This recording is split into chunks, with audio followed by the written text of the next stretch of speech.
Beshem Hashem Naaseh Ve Natzliach. Aujourd'hui, nous débutons l'étude de la pensée du Rav Dessler par la question suivante. Le bonheur existe-t-il? Qui ne rêve de bonheur en ce monde? Cela paraît si simple. Est heureux celui qui est en mesure d'obtenir tout ce qu'il désire, avoir le sens du commerce, savoir jouer des coudes, utiliser tout autre moyen de faire fortune. Voilà des atouts sûrs pour faire partie des heureux de ce monde, entre guillemets. Vive l'ambition. Et quand celui qui est bon à rien, nous dirons tant pis pour lui.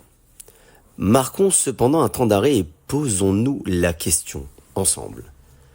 Avez-vous rencontré un homme heureux? Bien sûr, nous répondra-t-on de prime abord, et nous serions tentés d'acquiescer. Certes, le malheur frappe aussi chez les riches, on peut être millionnaire et malmené par la vie. Mais a priori, il semble que l'argent ne soit pas loin de faire le bonheur.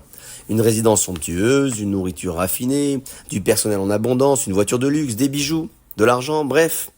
Tout ce qui coule à flot et dans l'abondance et que l'on peut dépenser sans compter. Voilà de quoi combler un simple mortel.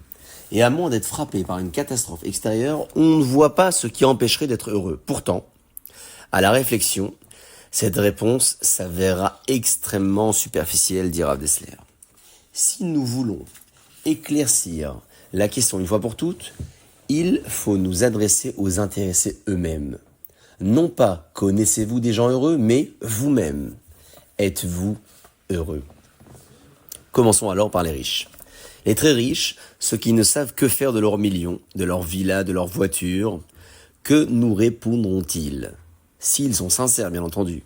Nous, heureux? Sans doute, la fortune matérielle nous a-t-elle souri, mais nous sommes les plus infortunés des hommes. L'un est rongé par le désir, l'autre par la jalousie, l'autre encore a des dissensions dans son foyer, sans parler des tracas familiaux. Leurs femmes s'ennuient, leurs fils se rebellent, leurs fils se débauchent. Soucis à droite et soucis à gauche, soucis de tout part. Une véritable mer d'infortune. Et n'allons surtout pas croire que ce soit l'effet du hasard, pas du tout. C'est la fortune elle-même qui provoque et engendre tous ces maux. Personne ne meurt en ayant assouvi fût-ce la moitié de ses désirs, disent nos sages. Non, le bonheur n'est vraiment pas là. Portons notre question ailleurs. Posons-la aux petits bourgeois, aux cadres moyens. Nous nous apercevrons rapidement que pour pouvoir maintenir leur train de vie, ils sont obligés de travailler extrêmement dur. Mais arrêtons-nous un instant.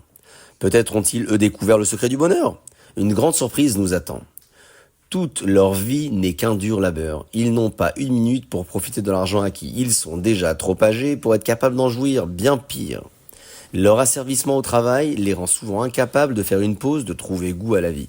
Ils ne jouiront point dans leurs vieux jours des fruits de leur labeur, mais peineront jusqu'aux portes de la mort et le monde n'aura plus alors aucun attrait pour eux. Ils ne sont plus que l'ombre d'eux-mêmes et vivent comme une ombre. Quand donc seront-ils heureux? Jamais.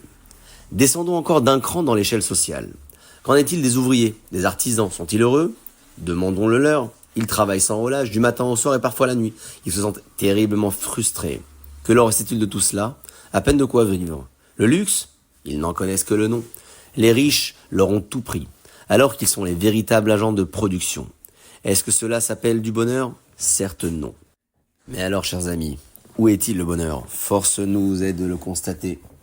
Il n'est pas de ce monde. De quelque côté que l'on se tourne, on ne le découvrira nulle part. Hachem aurait-il donc créé un monde si vaste pour que tous ses habitants n'y trouvent que souffrance? C'est absolument invraisemblable. Il doit bien exister un remède à cette plaie qui accable l'humanité tout entière. Et si le remède existe, nous avons le devoir de le rechercher. Où est le bonheur? Hachem, qui est la source de toute bonté, en a certainement doté l'œuvre de ses mains. Mais simplement, pour trouver le remède, il faut tout d'abord analyser le mal. Ce mal universel qui empoisonne notre existence. Seul le médecin qui comprend le mécanisme de la maladie en est en mesure de le guérir. Ainsi s'achève la première étape de cette réflexion que nous poursuivrons dans le prochain épisode. Baruch Adonai Le'olam, Amen ve Amen.